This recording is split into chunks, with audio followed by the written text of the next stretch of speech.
y a, je crois, une petite respiration, un sonal et un petit jingle. Et nous allons entamer tout de suite la deuxième table ronde avec nos trois invités.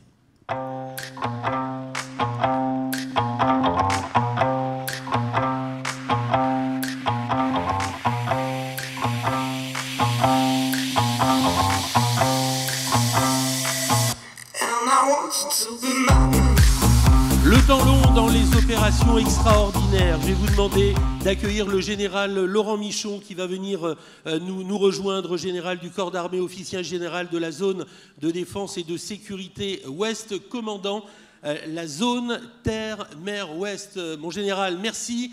Venez nous rejoindre. On est très très heureux. On peut vous applaudir. Très heureux de vous accueillir.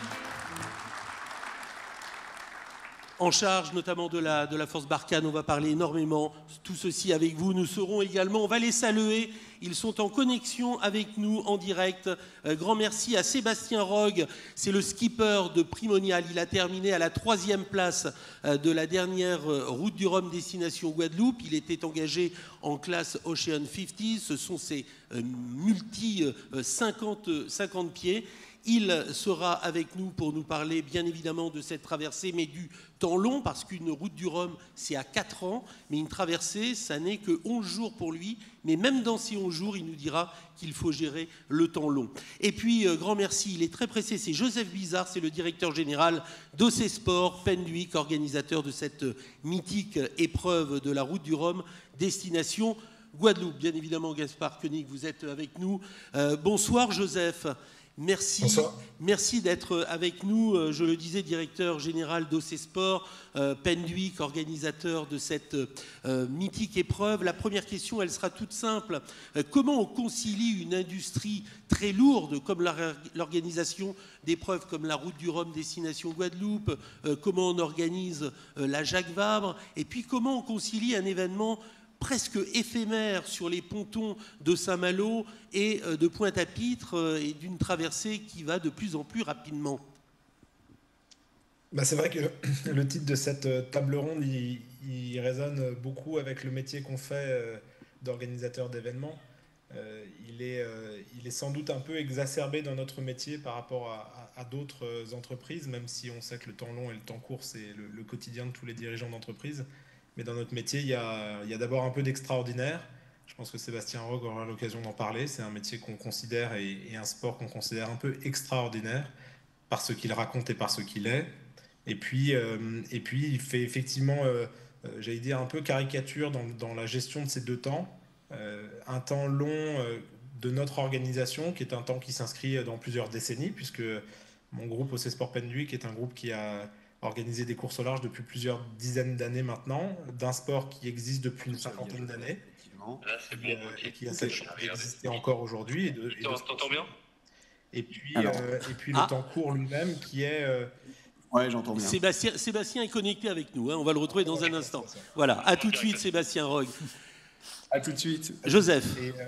Et le temps court qui, lui, est le temps de la mise en œuvre à proprement parler de la course et qui nous oblige à un instant T à changer totalement de mode de fonctionnement puisqu'on passe d'un modèle, vous l'aviez dit tout à l'heure, où pendant 4 ans on construit, on élabore, on structure, on fait la stratégie, à un modèle où instantanément il faut que l'ensemble de nos équipes passent en mode opérationnel où l'enjeu c'est de dérouler une feuille de route qui a été écrite mais de s'adapter aux contraintes et aux exigences et aux impératifs de la situation.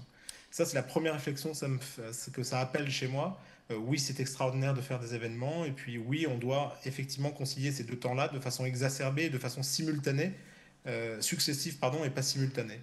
Et puis la deuxième réflexion que ça appelle chez moi, par rapport au thème que vous soulevez, c'est que ce temps long, il est indispensable pour réaliser les événements, mais il est aussi tout aussi indispensable pour pouvoir faire face aux situations qui sont, pour le coup, de crise dans l'extraordinaire, qui sont par définition imprévisibles, mais de façon différente.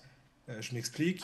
Le temps long permet de préparer un événement qui, lui, va se jouer dans le temps court, parce que nos équipes vont passer dans ce mode-là au moment où l'événement sera lancé, de façon éphémère. Mais par contre, au moment où la crise a lieu, comme ça a malheureusement été le cas pour ce qui nous concerne sur la route du Rhum cette année, et j'espère qu'on ne sera pas amené à développer cette expertise dans l'avenir, mais bon, c'est un autre sujet.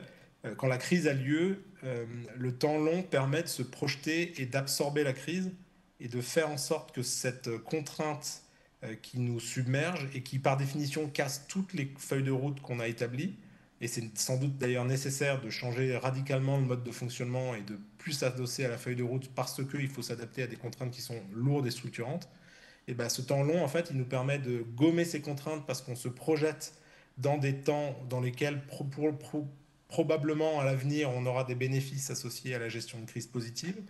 Et puis, il permet aussi de redonner du sens à l'engagement qu'on prend, de se rappeler la raison du pourquoi de ces événements ont lieu, et sans doute de compenser et de tempérer un tout petit peu les contraintes extrêmement négatives qu'on doit gérer à l'instant T. Donc voilà, 2 temps longs, indispensables pour la gestion de ces événements extraordinaires de course au large, mais pour des raisons totalement différentes, en temps normal pour préparer et en temps de crise pour anticiper et se projeter. Joseph Bizard, c'est vrai que nous avons tous d'énormes pensées pour ces 2 pièces maîtresses d'OC Sport qui ont perdu la vie à l'arrivée à Pointe-à-Pitre, et on sait vraiment toute la peine des familles et des amoureux du sport. Ça vous a donné beaucoup à réfléchir depuis ce terrible drame. Effectivement, je vais pas, et c'est sans doute même d'ailleurs encore trop tôt pour tirer des conclusions et pour en tirer des enseignements pour la suite. Ce qui est certain, c'est que cet événement qui frappe une organisation qui, par définition, avait été minutieusement préparée, Comme à chaque orchestrée, édition. comme à chaque édition, pour pouvoir absorber les impondérables de la situation. Et les impondérables, c'est ce qui se passe sur l'eau. Sébastien aura sans doute l'occasion d'en parler. Il frappe précisément là où c'était pas possible d'anticiper. Ça, c'est un autre sujet. Et ça heurte une organisation. Ce que ça nous amène à faire pour la suite, c'est de faire progresser un système qui existe depuis de nombreuses années et qui, d'édition en édition, se nourrit de ce qui s'est passé de façon positive et puis des accidents qui peuvent avoir lieu ou pas. Et ça nous permet de faire évoluer le système. Et puis ça nous permet aussi sans doute aussi de nous rappeler et c'est là où je reviens à la notion de sens qui lui s'inscrit dans le temps long.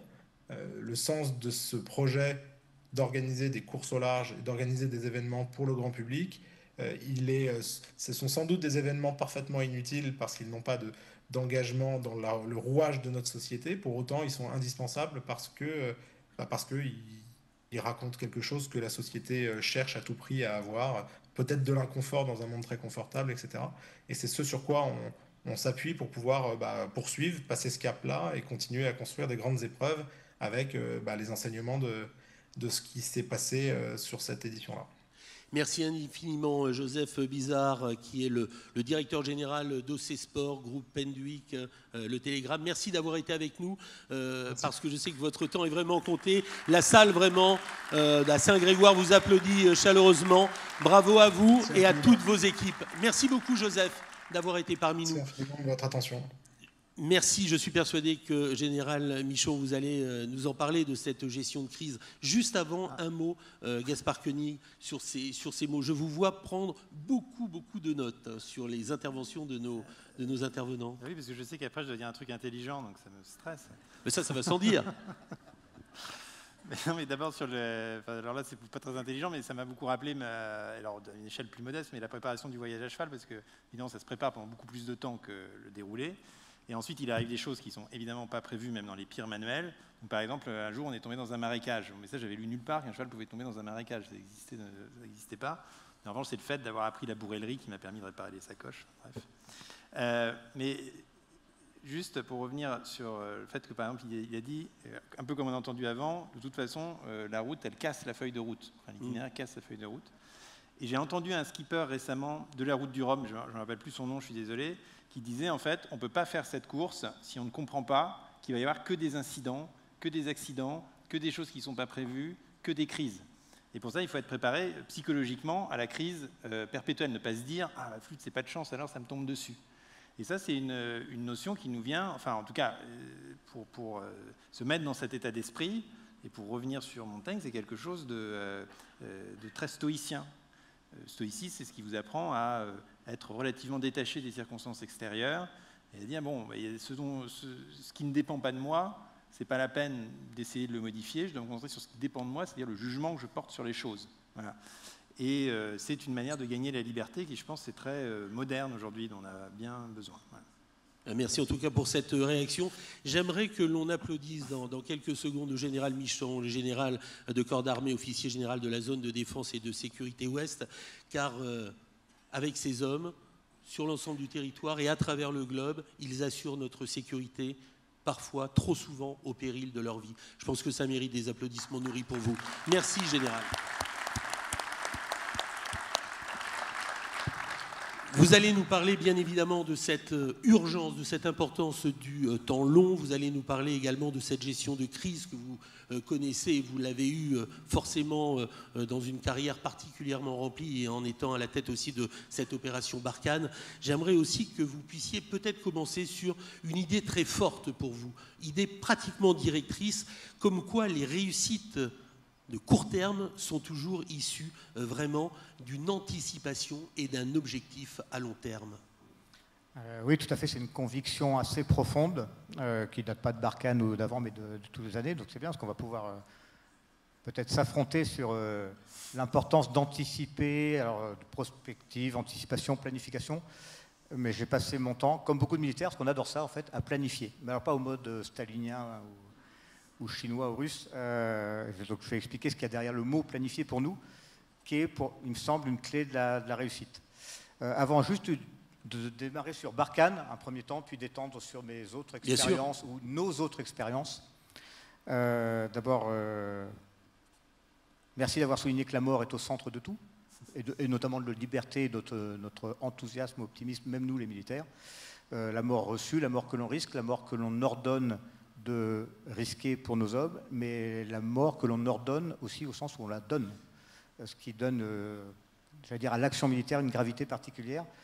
Et puis l'incertitude que vous venez d'évoquer, en fait la culture de l'incertitude, la gestion de crise, un terme très courant aujourd'hui, en fait nous, normalement on est censé savoir réagir à l'incertitude en permanence de ce qui survient et qu'on ne peut pas maîtriser, comme le marin, et puis tout simplement parce qu'on a une autre particularité, mais c'est lié qu'on a des ennemis qui ont eux aussi des intentions, des volontés, et que l'incertitude, elle vient aussi de celui qui est en face, qui va toujours nous surprendre comme on va essayer de le surprendre.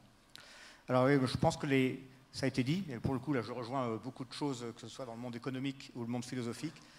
Moi, je suis persuadé que je ne sais pas si on appelle ça du rétro-planning, tant qu'on arrive à faire converger ensemble des objectifs ou des intentions de court terme avec quelque chose qu'on a en tête pour le court terme, qu'il soit bien ou mal formalisé d'ailleurs, c'est à la limite pas très gênant. En tout cas, si on ne sait pas où on veut aller, l'équipage du navire ou un chef d'entreprise ou un chef militaire, je pense qu'on va quand même globalement assez nulle part, souvent, ou en tous les cas, on prend le risque d'aller nulle part. Et c'est un risque je pense, on ne peut pas se permettre en tant que chef militaire, donc on aime bien avoir des objectifs de long terme, savoir déjà ce que le politique veut quand il engage la nation à travers l'engagement de son armée, donc des risques de mort des gens qu'on ramène dans un cercueil, pour être très concret. Il est quand même assez utile, en tant que chef militaire, j'exige ça du niveau politique, de savoir où on va et pourquoi on le fait. Après, moi, je suis juste dans le comment va-t-on remplir cet objectif qui est fixé par le politique, principe assez heureux d'une démocratie d'ailleurs. Passons. Faire converger les objectifs de court terme et de long terme pour Barkhane, pour prendre cet exemple-là et pas être trop long. Quand je suis nommé pour prendre Barkhane, la force Barkhane, pardon, il y a 18 mois à peu près, pour un an, on fait des pas de commandement d'un an, ce qui vaut aussi sur la marée, la houle, l'écume. L'écume. Donc un an, c'est pas l'écume, ne serait-ce que sur le plan familial, personnel, etc. Je suis à un début de la transformation profonde de Barkhane. C'est-à-dire que mon chef, le chef d'état-major des armées, me dit « Tu vas commencer à transformer Barkhane. Barkhane, ce n'est pas que le Mali, c'est 5 pays du Sahel. » Donc ça va de la Mauritanie au Tchad. Et on sait qu'on va étendre l'action militaire de la façon suivante. La menace terroriste, c'est faire baisser la tête à l'ennemi au Sahel, faire monter en gamme des unités amies, des pays africains.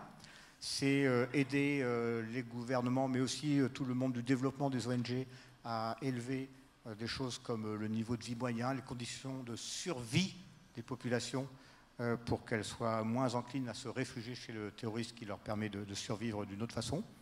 Donc c'est toutes ces actions menées avec le diplomate, le militaire, le monde du développement, et on veut étendre cette action au sens où on a déjà régionalisé du Mali au Sahel, puisqu'en fait l'ennemi terroriste n'a pas de frontières évidemment, et puis la situation va mal le long des frontières en général, et on voit la menace terroriste descendre sur le golfe de Guinée. Donc on sait qu'on va devoir transformer l'opération profondément.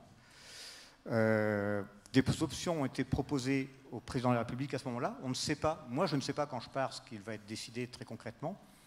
Et puis j'ai des objectifs assez chiffrés. Alors là, ça rejoint peut-être des préoccupations qui sont les vôtres. Hein.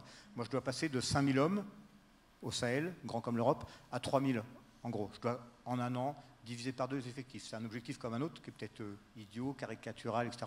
Je rappelle qu'on est aussi en phase d'élection présidentielle, ce qui a un impact. On est en phase de présidence de l'Union européenne, c'est lié, mais ça a un impact. Barkhane est déjà européanisé quand j'arrive. J'ai comme subordonné un chef suédois, par exemple, qui commande des forces spéciales de 11 pays européens. Donc Barkhane, c'est déjà plus uniquement la France. On a commencé à transformer... À l'échelle européenne. À l'échelle européenne, avec un engagement autre que celui des casques bleus dans la MINUSMA, etc. Et donc je dois débuter cette transformation profonde, c'est comme ça qu'on la qualifie, avec plus de coopération, encore plus de partenariats, lever des ambiguïtés vis-à-vis des chefs des différents États qui sont parfois dans l'ambiguïté politique, à vouloir la France mais à ne pas vouloir l'assumer vis-à-vis de leur population, ce genre de choses. Et donc cette transformation, elle est initiée ainsi. Ce qui n'est pas prévu à ce moment-là, c'est des choses élémentaires, au sens, elles sont assez simples mais lourdes de conséquences. La fuite en avant d'une junte politique au Mali, qui annonce des élections présidentielles en février, 6 mois après, et qui ne tiendra pas sa parole vis-à-vis de ses propres populations. La fuite en avant avec l'arrivée de mercenaires Wagner qui arrivent au cours de l'année au Sahel. Et là, évidemment, personne ne l'avait envisagé, surpris. Et donc la mission, elle ne change pas. Transformer profondément Barkhane, elle ne change pas. En revanche, ce qui change, c'est, eh bien, vous allez rire, mon général, mais au lieu d'avoir un plan pour 2 ans, parce qu'il faut bien établir un plan entre les capitales européennes pour 2 ans d'engagement des différents pays européens qui se mettent d'accord pour aider le Mali, vous allez non seulement arrêter ce plan à 2 ans, 22-24, on oublie. Le plan est toujours chez nous la première victime d'une guerre, on a l'habitude, ça ne nous gêne pas en fait. Et en revanche, je vais partir en 6 mois du Mali. Voilà, ça change un peu la donne, évidemment. Ah oui, quand même. Et donc on est parti en 6 mois au mois d'août, 6 mois jour pour jour après le 17 février. Les dates ont leur importance, ça c'est le temps calendaire. Ça veut dire 17 août, on est parti le 15 août. Avec un certain nombre de choix, de renoncements, parce que quand on part en 6 mois d'un endroit qui est très éloigné, très isolé, avec des alliés, une coalition, c'est jamais simple, etc.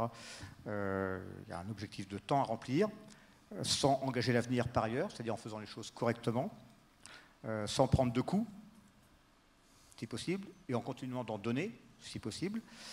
Et donc ça, on a réussi à se retirer en 6 mois. Ce que je retire de cela, c'est qu'il faut faire converger cet objectif 6 mois, partir du Mali, sur injonction politique, tout en continuant à transformer Barkhane, parce qu'il y a un après Mali, il y a Niger, Burkina, on le voit aujourd'hui, il y a un après Sahel, parce qu'il y a le golfe de Guinée derrière et d'autres intérêts des différents pays européens.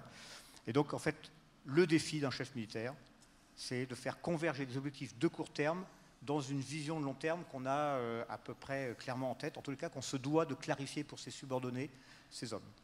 C'est mon deuxième volet. La première conséquence, la plus essentielle que je vois dans savoir gérer le temps court, le temps long, etc., et c'est un sujet qu'on n'a pas encore beaucoup abordé, c'est la qualité de nos hommes, la qualité de nos chefs notamment. Et oui, ça va du caporal au général. Hein. Oui, c'est ça, c'est la formule qu'on emploie facilement, mais c'est vrai. Le caporal, on se doit de bien former le caporal pour qu'il sache lui-même répondre à l'incertitude de ce qui va lui arriver dans son convoi alors qu'il est chef d'éléments, chef de bord tout simplement, etc.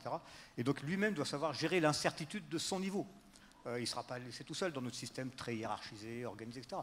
Mais ça ne s'invente pas, ça se planifie, ça s'organise. Et donc du caporal au général, la qualité des chefs, elle est juste essentielle pour alors s'adapter, survivre, vaincre, peu importe.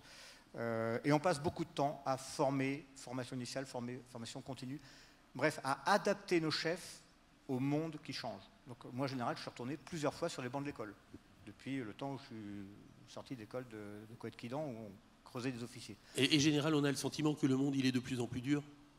Le monde est de plus en plus dur, mais j'allais dire que ce soit dans la salle comme dehors, tout le monde en est conscient, plus ou moins. Et ça doit, enfin moi ça ne m'effraie pas spécialement, j'ai particulièrement confiance dans notre jeunesse, toujours aussi généreuse, des gens qui s'engagent. Alors vous allez me dire, je vois que cela peut-être, je ne pense pas. Mais il faut prendre soin de former nos hommes à l'incertitude et à savoir la gérer à leur niveau de responsabilité. Ça c'est clé. Et là, il peut arriver tout et n'importe quoi, j'allais dire. C'est pour ça que je suis confiant. Si les chefs savent décider dans l'incertitude, on a tous nos process, hein, nous on a une réflexion beaucoup plus collégiale en général que ce que vous imaginez, de prise d'option, d'analyse des facteurs, et puis c'est le plan avec l'option 1 ou l'option 2, il faut passer à gauche, il faut passer à droite. En réalité, peu importe, le plan va exploser, on passera au milieu ou par-dessus, mais on doit savoir gérer cette incertitude, et tous nos subordonnés doivent savoir la gérer. Et ça, c'est évidemment jamais simple. Général Michon, bien appréhender ce temps long, cette culture du temps long, c'est peut-être aussi pour vous, pour les armées, de savoir gagner la guerre avant la guerre. Ouais, c'est une formule utilisée beaucoup en ce moment. Gagner la guerre avant la guerre, c'est quoi? C'est en fait ne pas être percé, ne pas être décrédibilisé au premier coup de feu. Et donc il y a quand même un certain nombre de choses qui se planifient en cela. C'est savoir former nos chefs, savoir équiper son bateau pour, j'imagine, ou faire de la bourrellerie, parce qu'on a planifié de se former à la bourrellerie, ou on aime ça, j'en sais rien, avant de partir à cheval. Et ça, nous on appelle ça planifier, quoi. Et après arrivera le marais ou autre chose. Et donc gagner la guerre avant la guerre, c'est prendre un certain nombre de dispositions qui permettent de, dans un premier temps, quand il arrive quoi que ce soit, survivre, ne pas se laisser percer, ne pas se faire décrédibiliser, parce qu'il y a tout un volet de guerre informationnelle, évidemment. On l'a vu avec Wagner, mais on le voit tout le temps, c'est une banalité de le dire. Et puis après, savoir donc réagir, rebondir, encaisser, se relever, etc. Donc les dispositions préalables, j'allais dire, sont fondamentales. Cette gestion de la crise que vous avez connue au cours de cette carrière vraiment vraiment remarquable, c'est quelque chose que l'on a en soi, que l'on se doit de maîtriser parfaitement, gérer la crise. On l'a entendu tout à l'heure avec Joseph Bizarre au moment de cette tragédie à l'arrivée de la route du Rhum. Les choses peuvent arriver, même si dans aux armées, vous êtes un peu préparés, entraînés, formés à tout ça, mais face aux véritables drames humains, à vos hommes, on n'est jamais totalement peut-être préparé à ça. Alors, oui, vous avez employé le mot maîtriser. En fait, moi je suis un peu gêné. On ne maîtrise jamais vraiment. On ne sait pas comment soi-même on va réagir à un gros choc, à plusieurs morts, etc. Ou encore une fois à un échec de la mission qui voit d'autres mourir, comme les civils qu'on protège. Voilà. On n'est jamais totalement, et ça a été dit là aussi, pour toujours formé suffisamment, endurci suffisamment. D'ailleurs, il ne faut pas trop s'endurcir. Hein. Il faut une forme de détachement, peut-être un peu comme le médecin, mais il ne faut surtout pas s'endurcir. Donc quand on perd un homme, on pleure comme tout le monde, surtout si on le connaît et qu'on l'apprécie, etc. En fait, on est organisé pour gérer cela ensemble. Et encore une fois, de façon assez collégiale. À la fin d'une réunion, seul le chef décide. On passera à gauche ou à droite, vous m'avez présenté les options plus ou moins bonnes, etc. Mais c'est un mode très collectif que l'on a de vivre, de décider, de combattre. Et ça s'étend à notre environnement, c'est-à-dire on prend de plus en plus soin de, par exemple, notre environnement. Vous êtes notre environnement, nos familles sont notre environnement, et ça nous aide à tenir, parce qu'on sait, en général, les gens savent à peu près pourquoi ils se sont engagés, pour défendre leur pays. C'est une grande formule. En fait, ils n'ont pas mesuré à quel point, souvent, moi le premier, quand on s'engage, tout ce que ça implique. Et donc, en fait, on vit surtout avec son camarade dans la tranchée, on vit avec son chef immédiat. C'est ça qui fait que les gens tiennent, la cohésion, la force morale individuelle que l'on forge et la force morale collective. Sinon, ça ne dure pas longtemps. Les véritables frères d'armes. Gaspard Koenig, sur ce qui vient d'être dit, propos passionnants et touchants en général. Tout à fait. D'abord, je suis ravi de voir que dans l'armée aussi, le plan explose. Hein, je cite la formule. De même que pour le... Il n'y a pas que le plan qui explose. Voilà, c'est ça. Enfin, chacun le dit avec son vocabulaire. Hein, le skipper casse la feuille de route. Le plan explose. Donc, on est tous d'accord qu'un plan qu'on ne sait pas changer est un mauvais plan, en fait, et qu'il nous entraîne dans le pire. Et j'aimerais juste revenir sur la question de la décision dans l'incertitude et de l'autonomie de décision, puisque j'avais donc monté une initiative l'année dernière autour de la simplification des normes, en disant qu'il y a trop de bureaucratie, à la fois publique, privée, etc. Bon. Et il y a une seule administration qui est revenue vers moi en disant « Ah oui, ça c'est tout à fait important, il faut qu'on en parle ». Et de manière tout à fait surprenante, c'était l'armée, et en l'occurrence l'armée de terre. Et l'armée de terre m'a dit « Ah mais oui, ça fait partie de nos 3 piliers simplifiés ». On est quand même en pleine guerre en Ukraine. Bon. Et ils me disent, oui, parce que voyez-vous, nos hommes sont formés, y compris au niveau du soldat, à avoir une autonomie de décision totale quand ils sont coupés de leur chaîne de commandement. C'est-à-dire que si tout d'un coup il n'y a plus de réception, eh ben, il faut qu'ils décident tout d'un coup de tout.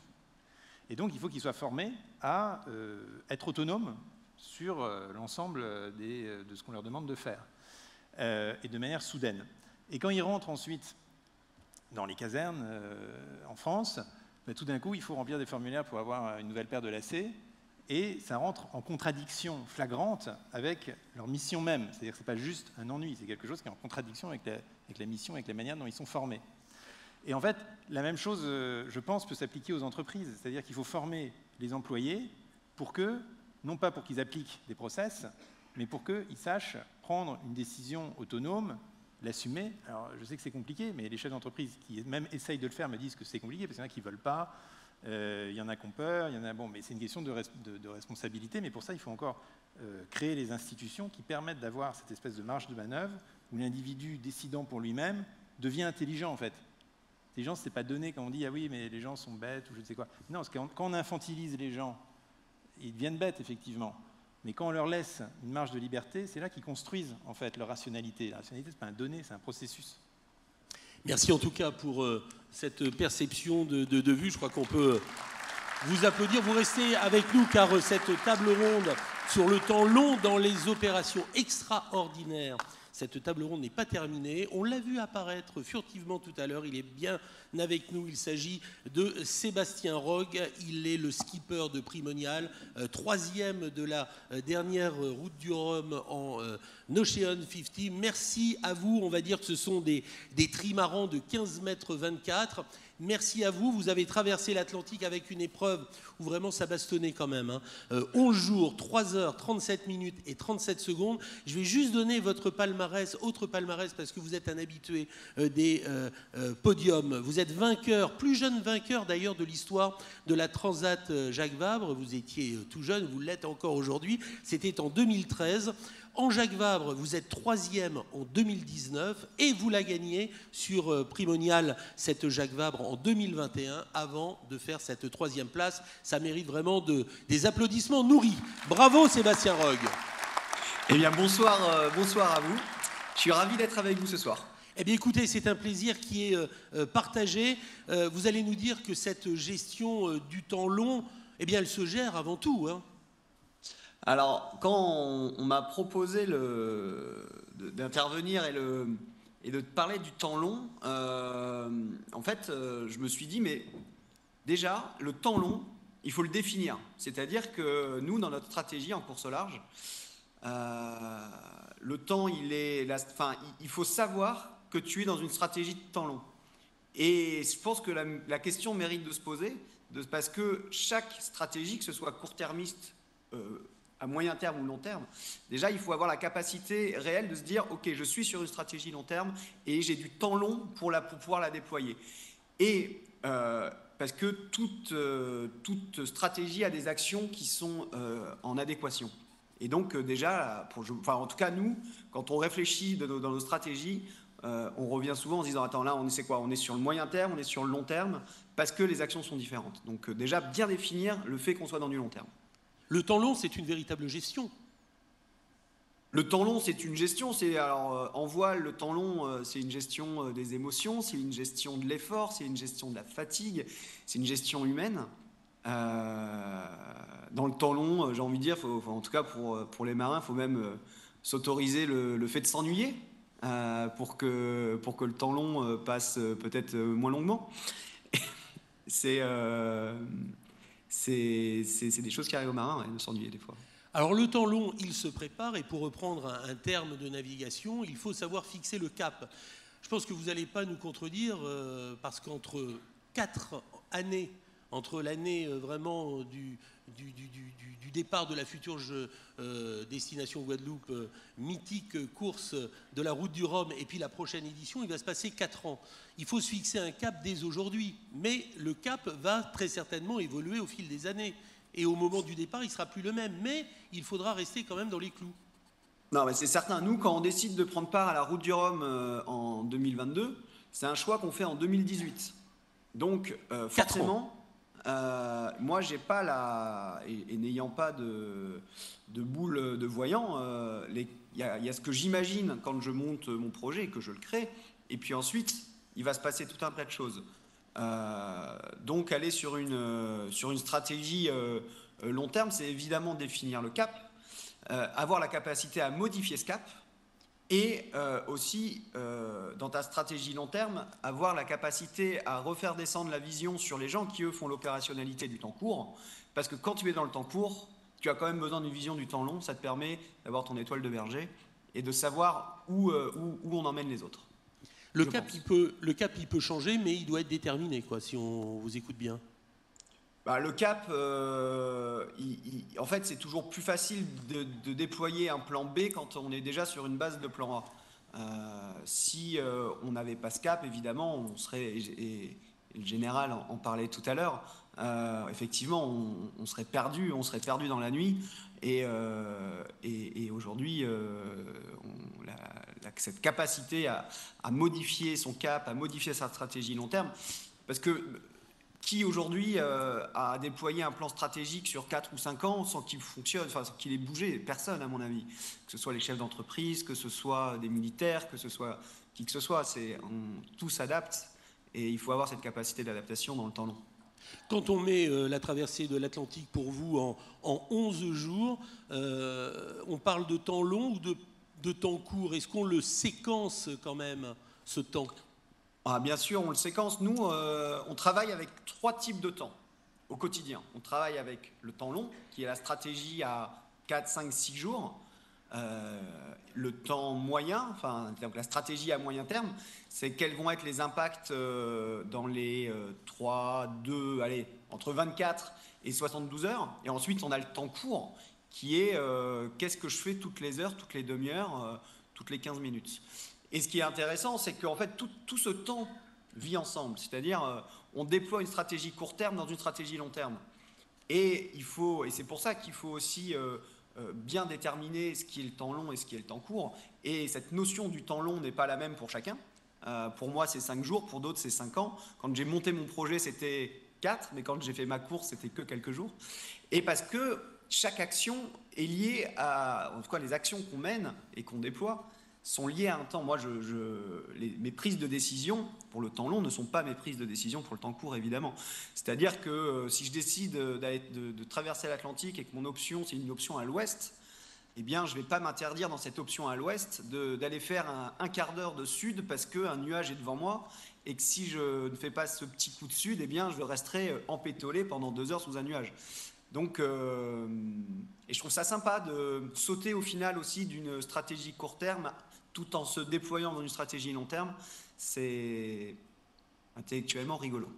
En guise de conclusion, mais vous allez rester avec nous jusqu'à la fin de la table ronde, un mot quand même sur cette édition de la Route du Rhum destination Guadeloupe. C'était sport quand même la traversée. Là, il est 20h10, je ne vais pas tarder à aller me coucher. Clairement, je suis arrivé il y a une quinzaine de jours. Je suis rentré en métropole la semaine dernière. Et vous avez regagné vraiment votre base de la Baule, parce que ce bateau, il faut aller le voir à la Baule Primonial. Alors, vous allez pas voir celui de la Route du Rhum, parce que celui de la Route du Rhum il est vendu aujourd'hui.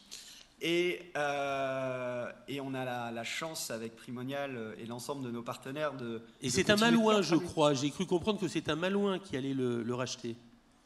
Je lui laisserai... Je ne dirai rien. Il était en classe 40. Je lui laisserai le soin d'annoncer. Et on a la chance de faire construire un nouveau bateau qu'on reçoit l'année prochaine. Donc vous allez pouvoir venir en avril admirer le tout nouveau Primonial qui est encore en construction à l'heure actuelle. Et puis les navigateurs baulois, c'est une grande lignée quand même. Des Pageaux à vous, il y en a beaucoup. C'est une terre de sport, de défis. Je ne me permettrai pas de mettre à la hauteur des Pageaux, des Laudet ou des Perron. J'ai la chance, en tout cas, de vivre ma passion sur les mêmes terres et dans la même baie. C'est déjà quelque chose d'incroyable. Et effectivement, la presqu'île de la Baule a eu la chance de voir des marins incroyables qui me font toujours rêver aujourd'hui et qui sont toujours ma peut-être stratégie long terme pour essayer de faire des choses aussi belles qu'elles. Pardon. Voilà, la fierté bretonne en tout cas. Et j'ai presque envie de terminer sur un tout petit point, je suis désolé, c'est qu'en fait le temps long, c'est ce que j'ai appris et c'est un peu dans l'idée aussi de l'ennui. En fait, c'est que le temps long, il faut en profiter aussi. Il faut profiter d'avoir des pauses dans le temps long qui permet de prendre du recul, d'avoir un peu de vision et de recul pour les choses qu'on mène. Et ça, dans le temps long, il ne faut pas l'oublier parce que c'est important. Vous restez avec nous parce que l'on va passer aux questions. Et puis la prochaine, Jacques Vabre, on peut vous applaudir, c'est dans 2 ans. On pourra peut-être vous embarquer avec lui, Gaspard. Vous parlerez de houle, de marée, d'écume ensemble. Un mot sur ce qui vient d'être dit par Sébastien à l'instant. D'abord, j'étais ravi d'entendre ce mot sur l'ennui, qui recoupait un peu ce que je disais au début, enfin en conclusion du premier discours. Et sinon, je conclurai simplement sur un vers puisqu'on parlait d'endurance, sur un vers de Racine qui évidemment me touche particulièrement et qui est « Qui veut aller loin ménage sa monture ». Voilà, en référence aussi avec ce que vous avez pu faire et ce beau périple de 2500 km. Les questions, c'est maintenant dans la salle. Ne gâchez pas là aussi votre plaisir. Posez toutes les questions à nos différents intervenants. Alors vous voyez la première. Je vais vous la donner. Quels moyens l'État peut-il donner aux entreprises pour rentrer dans un processus qui prend en compte l'urgence du long terme, du temps long? Quels moyens l'État peut-il donner aux entreprises pour rentrer dans un processus qui prend en compte l'urgence du temps long? Mais surtout aucun. C'est incroyable quand même qu'à chaque fois qu'on se pose une question ou un problème dans ce pays, la première question, c'est de savoir ce que l'État peut faire. Donc, et vous partagez entièrement, mon général. Si l'État commence à faire un plan long terme pour les entreprises, vous pouvez être absolument certain que ça va rater. Donc il faut que les gens... En général. Non, moi je reprendrai aucun, je ne sais pas, en tout cas, tendance à dire la même chose d'instinct. Vous parliez des conditions. Ce qui est important, c'est d'avoir les conditions. Là. L'État, il est chargé, lui, de créer des conditions pour que vous puissiez gérer le temps long. Ça, c'est important. Donc c'est les infrastructures, c'est les voiries. Ça oui. Et puis c'est tout. C'est déjà pas mal, d'ailleurs. Merci pour vos réponses. On poursuit avec les questions. Y a-t-il des questions dans la salle? Vous avez un micro de chaque côté de cette magnifique salle grégorienne. Alors peut-être une autre question qui a été formulée pendant les débats. Le temps long dans les opérations extraordinaires. Alors, question pour vous, Gaspard. Vous prenez le temps long. Qu'en est-il de votre parti politique intitulé Simple, qui a été visible sur le temps court de votre candidature à l'élection présidentielle? Oui, alors tout à fait. Eh bien justement, ça rentre totalement dans ma démonstration écume, houle et marée, puisque suite à, disons, cette écume, l'écume électorale qui a été très rapide et qui s'est vite envolée dans l'air, je reviens sur la marée. Et donc, je me reconcentre sur mes activités d'écriture et de combat des idées de long terme, qui est là où je suis le plus productif, parce que le temps court de la politique finit par cannibaliser le reste et par être totalement orthogonal à ma mission de long terme. Voilà. C'était un one-shot ou c'est quelque chose qui peut revenir Oui, c'est ce que j'ai dit. Oui, oui. Avec un peu plus de détours, mais... Oui, c'est... on avait envie de l'entendre directement. Non, le parti, il est fini, il est dissous. C'est très, très compliqué de créer une structure, un mouvement politique en France particulièrement. Je pense que institutionnellement, c'est compliqué. La Ve République est organisée de manière que ça ne puisse pas vraiment se produire. C'est dommage. On aimerait être dans une démocratie plus parlementaire, plus participative, où il y a davantage de petites initiatives qui peuvent fleurir et avoir leur place. Et on est dans un système institutionnellement organisé pour que ça passe ou ça casse. Vous pouvez être président ou pas du tout. Et il n'y a pas tellement d'ouverture, mais y compris d'ailleurs sur les débats qu'on a sur est-ce qu'il faut de la proportionnelle ou pas. Il n'y a pas d'ouverture sur des petites choses différentes, mais qui peuvent néanmoins être prises en compte, avoir de l'importance dans la gouvernance du pays. Et l'élection du président de la République étant évidemment l'apogée de cette pensée binaire. Mon général. Donc, ce que je note, c'est qu'il n'y a pas que chez nous que les plans explosent. D'abord. Oui. Ensuite, un mot qu'on n'a pas beaucoup utilisé. Le chef militaire adore sa liberté d'action. Donc moi, général, à Barkhane, j'aime bien quand mon chef me donne un cadre et puis après, il me laisse remplir ma mission comme je souhaite la remplir. C'est pareil du colonel, capitaine, et le caporal a besoin de sa propre liberté d'action. Et la liberté d'action, elle va juste avec le mot responsabilité. Il faut que chacun soit responsable de ses actes, donc bravo d'avoir tenté, quoi. Merci. Merci en tout cas. Je crois qu'il y a une question je crois reconnaître Sébastien Bunouf. Stéphane Bunouf. Bonjour Stéphane. Bonjour à tous. Merci beaucoup parce que les propos que vous tenez ce soir nous nourrissent comme d'habitude. C'est vraiment très, très, très chouette pour nous. J'avais une question parce que, ou peut-être une solution, où je voulais partager une réflexion en tout cas. On parle effectivement du temps long, du temps court. Vous parlez de l'autonomie effectivement qui à court terme est nécessaire. Et je pense que c'est vrai aussi auprès des entreprises. Est-ce que finalement une des réponses à tout ça, c'est de dire le temps long, on prend une direction, hein, on a dit on prend une route quand on mène des projets. Il y a le mot sens qui pèse beaucoup aujourd'hui en termes de management et dans la génération de la quête du sens et des valeurs. Est-ce que c'est pas ça finalement, si on partage un référentiel commun de valeurs et de sens qui nous permettent de dire le temps long, finalement, on a moins besoin de le regarder et de le considérer en tant que temps qui passe, et on a le temps court sur lequel effectivement on est un peu plus libre d'agir. Qu'est-ce que vous en pensez ? En général, pour nous, il est évident que c'est effectivement la mode de donner du sens, etc. En fait, on passe notre temps à cela, c'est-à-dire que ça demande un peu de pédagogie, mais même vis-à-vis de soi-même d'ailleurs, pour toujours trouver le sens fondamental de ce qu'on fait, au sens de ce qu'on, encore une fois, de ce qu'on ordonne en termes de prise de risque, voire de donner la mort. La responsabilité de dire à un soldat ouvre le feu pour tuer l'homme en face, parce que l'ennemi, ça reste l'adversaire, l'homme que l'on respecte, même si on se bat contre lui, ça impose effectivement d'avoir une forte conviction que ce que nous faisons a du sens. Sinon, il faut tout de suite quitter ça, hein, c'est pas la peine. Oui, mais moi je pense que c'est beaucoup une question individuelle. Hein. Les histoires de sens et de responsabilité, je ne vois pas en quoi ça peut être vraiment... Je ne crois pas à la responsabilité collective, par exemple. Parce qu'il y a beaucoup de conséquences sur le plan de l'histoire. Est-ce qu'on est collectivement responsable de ce qu'ont fait tel ou tel homme politique du passé dans son pays ? Je ne crois pas, je crois à la responsabilité individuelle, et je pense que d'ailleurs souvent on se cache derrière la responsabilité collective pour éviter de s'interroger sur soi-même. Je dirais exactement la même chose du sens. Souvent les entreprises font des grands colloques pour savoir quel est leur sens, leur mission, leur stratégie de long terme, leur importance pour la société, et privent de sens à rebours leurs employés parce qu'elles les mettent dans des cadres beaucoup trop stricts, dans ce que David Graeber appelle les bullshit jobs. Bon, mais on voit très bien ce que c'est. C'est des jobs qui sont... où l'individu a l'impression d'être un robot parce qu'il applique des processus et qu'il n'a pas la marge de manœuvre de décider pour lui-même. Et donc c'est avant tout ça le sens, indépendamment du grand sens de l'entreprise, où elle va, qu'est-ce qu'elle fait pour la société, etc. C'est que l'employé de base ait le sentiment qu'il peut prendre des décisions. Et ça, ensuite, quelle que soit l'orientation de son entreprise, ça va remplir son activité, me semble-t-il. Y a-t-il une question encore ? Voilà. Monsieur, et désolé pour Stéphane, mais j'avais Sébastien qui arrivait en ligne de mire, Sébastien Rogue. C'est une petite question un peu politique. Que pensez-vous de l'emploi à vie ? Est-ce que ce n'est pas une réforme à faire chez nous ? Enfin, moi, j'ai tout le contraire, parce que je suis pour le revenu universel qui permet justement... le revenu universel, c'est un revenu à vie, c'est pas un emploi. Et justement, on est passé le modèle de l'après-guerre Beveridge. Beveridge, il écrit « Full employment in a free society ». Donc à l'époque... une société libre, une société où tout le monde a un emploi de l'âge adulte à la mort et de préférence le même. Et tous nos systèmes sociaux, y compris le chômage et la retraite, sont construits sur cette idée-là. Mais d'abord, c'est une idée très nouvelle et très éphémère dans l'histoire de l'humanité. Jusqu'au XVIIIe siècle, le travail était péjoratif.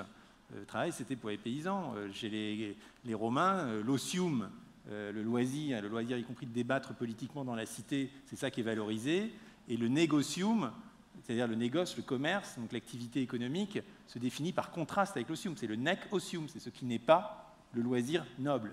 Donc tout ce que je veux dire, c'est que la valeur travail dont nous bassine aujourd'hui est une invention très récente de l'histoire de l'humanité, qui correspond à la fondation des États-providence dans l'après-guerre industrielle, qui correspond aussi à la taylorisation et à la répétition des tâches, et qu'on est en train d'évoluer, mais on le voit, on est en train d'évoluer parce que les gens sont de plus en plus indépendants, auto-entrepreneurs et tout ça, alors ça glisse doucement, les systèmes sociaux ne sont pas faits pour ça, donc quand on est comme moi indépendant, c'est très compliqué, c'est plus facile aujourd'hui d'être salarié, on est mieux protégé, et je pense que le but c'est l'inverse de ce que vous dites, c'est de pas garantir l'emploi à vie, c'est de garantir la protection à vie pour les gens, et qu'ensuite ils puissent construire leur propre vie professionnelle ou autre sur cette base, et c'est pour ça que le revenu universel est une solution de politique publique sur le système de solidarité conforme à cette nouvelle société. Et pour ça, il faut dépasser la question de la recherche d'emploi. Le fait que même le RSA aujourd'hui reste conditionnel à la recherche d'emploi, formellement, même si ça ne peut pas être appliqué, montre qu'on est toujours sur cette idée que la valeur travail est paradigmatique